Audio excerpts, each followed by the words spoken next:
everyone, the Wagon Wheel of Wisdom here. Please like, share, and subscribe, and hit the bell notifications down below if you haven't already. Hey folks, Kevin back here at the Wagon Wheel of Wisdom. Behind me, as usual, a beautiful wagon wheel and hopefully a little wisdom up here. I don't even know my directions right now. It is 11:11 today, so pretty cool day. It's a good number. We've heard of it, right? 11:11. See it quite a bit. So be mindful today. If you've got a wish you would like the universe to know, maybe ask for it in a nice little way and see what happens. But going to be an interesting day today. A little tired this morning. Last night I worked a show, a Christian band, so that was another interesting crowd. Never seen anything like it. A lot of people, hands up, feeling the music, feeling the power of God, and it was a really cool crowd. Sold out show, 2,500 people, and man, they were into it. So God bless them. But it was it was really cool. But this morning I want to talk about a few different things. The first, I want to expand on the video I made yesterday about the power of walking away. And I don't think I described how I'm working through that from a visualization perspective and how I'm applying it in the moment. So during meditations, or for that matter, anytime thoughts creep into my head about old conversations or whatever it might be, I am sitting there just kind of bending down a little bit and just say, I am walking away. I am walking away. When I visualize it in my mind, there's two components to this. That this is a theory. I can't prove this. I don't know if it's true or not, but I think when we're healing a broken heart, and this in this context I believe to be very true, when you're healing this broken heart, we're using our brain to heal the soul. And I think that's where I've been running into a lot of problems. I'm taking a brain to a soul fight, and I don't know if it's going to work like that. And let me expand on this. So when I'm sitting there with this mindset of I am walking away, my visualization is of this. So if I'm having that argument in my mind with her or thinking about her, I'm visualizing the energy of me, like tapping on the shoulder, like, hey, I've got something to tell you. And her just, I'm basically looking at the back of her the entire time, trying to get her attention. In other words, that chasing aspect of it. So in my mind, I'm walking away. And I completely can see myself turning. And I mean, when I say walk away, I mean, not even looking back. I don't care about anything in that moment except taking my power. And the funky part about this is, when I do this visualization, my energy in my heart, it's like my heart kind of sinks, like it recognizes what I'm doing. My mind and my ego are like, hey, wait a minute, I got something to say to her. Turn around. You know what I mean? Like there's that kind of mental override that I have to do because the energy in my heart space feels right to turn around and walk away. And then what I've been doing in the past is trying to logically work my way through it, which again, for 6 months, I've wondered why I've kind of been butting up against this wall, rehashing the same stupid, play in my brain over and over again. And I don't know, like there's really something to this mindset of walking away on this one, because we just really have to, whether it's in the physical or the emotional. And training ourselves on a daily basis. Again, we've got to create a new way of thinking, and that doesn't happen overnight. And you're doing some sort of detox from something as devastating as what this has been. Like it's going to take a hot minute to build up that mental strength. But as I've heard, like Abraham Hicks talk about, I've heard Joe Dispenza, the more you do that, the longer, and I'm just using myself for an example, the gaps widen in between those moments of time when I would have been thinking about her, like going from thinking about her constantly all day to, a few times an hour. But again, it's mentally catching myself in that moment, stopping it. I am not going to react. I'm walking away and just literally believing in that and believing in me again. And it's funky. Like I said, the energy in here, it feels like I'm doing the right thing, that my soul has been confused because of the back and forth. the heart space, I think love and fear are its two operating sectors, and it wants to love, but at the same time, when you're in that argumentative mindset, or when I've been arguing, you're in that fear-based mindset, and the soul's really kind of confused in that. So I think if we lean into that, surrender to that moment, and let our soul heal the heart space, like I think it's supposed to do, it might be a little bit better off in that aspect. Yeah, and just kind of see and work with that. So again, my visualization, not saying it's simple, but I'm trying to simplify it where if I'm in that chasing energy, it's like, hey, I want to tell you something. I want to tell you something. It's like, no, I don't have anything to say except I'm walking away, and leave it at that.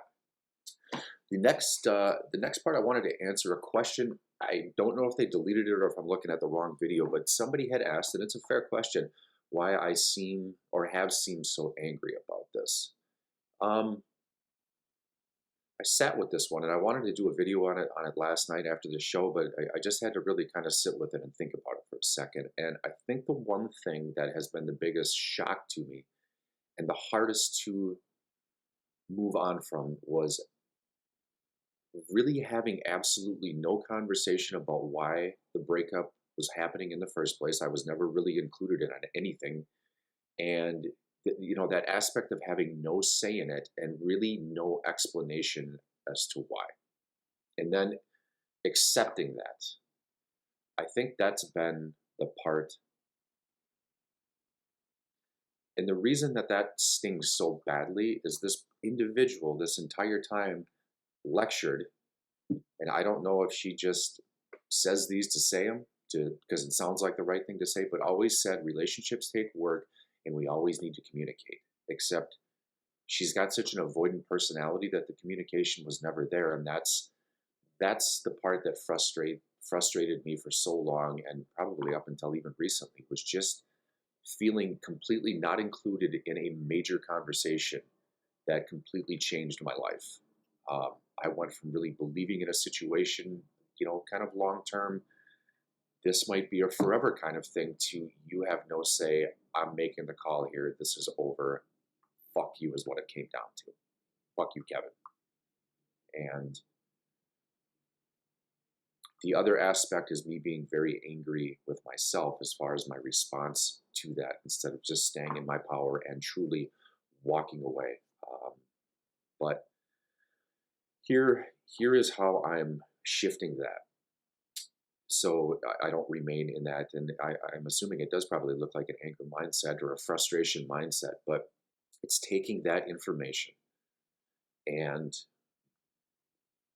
getting to a point and getting to a place where I'm not reacting emotionally, and I am just truly staying in my power and walking away. Obviously, the universe at that moment in time showed me an area I'm incredibly weak at, because, you know, if somebody doesn't want to date you, I guess the way I'm looking at this now is, do they really need to give you an explanation? I suppose we think it's the right thing to do. Um, but what if they don't have it in them to come up with something? What if they're not wired to give you an explanation? What if they fear that hurting you, they would rather not see you hurt by their actions. They would rather run away from it. A lot of people out there like that. And I didn't really think, I didn't come at it from an empathetic perspective, because you're so devastated in the moment, or I was so devastated in the moment from it, that's been something that has really frustrated me. It's just that, you know, I, I've been kind of a fixer for maybe too long. And again, another lesson that I don't need to be in this situation. I just have to let the universe decide for me that, whether it's your soul, your guides, your angels, God, they all removed her out of my life for a very specific reason. And maybe they heard conversations that I never got to hear. And this person didn't need to be part of my life. And I just had to have the band-aid ripped off in a harsh way to get me to a point now, and continue to evolve on this journey of self-discovery, self-actualization, spiritual awakening, whatever you want to call it, to get to a point in time where I truly do trust in myself. Because what has shown me for the last 6 months is I didn't have a lot of faith in myself and my ability to go on without this specific person in my life. So, it really it opens up so many doors for you to do that self-examination, but at the same time, it's taken, I consider it a long time. Some people have said that, it took them years to get to this point. I don't know. I really try to discipline and I guess work through processes because I really want to try and understand. That's I feel through emotions in that way. And when there is no understanding, it frustrates me. And I think that's where a lot of my anger comes from with this is just dealing with somebody who's an avoidant, who can just cut off, run. It's not something I get.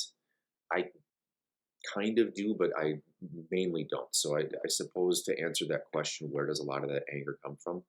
I think that's a huge source of it. And that might echo with other people's experiences with this too. It's hard to not have a say in something like that, especially something big. I mean, it's another person in your life that you gave a lot of yourself to, and it becomes so challenging to let go of that. But at the same time, with what I'm saying, with the I'm walking away,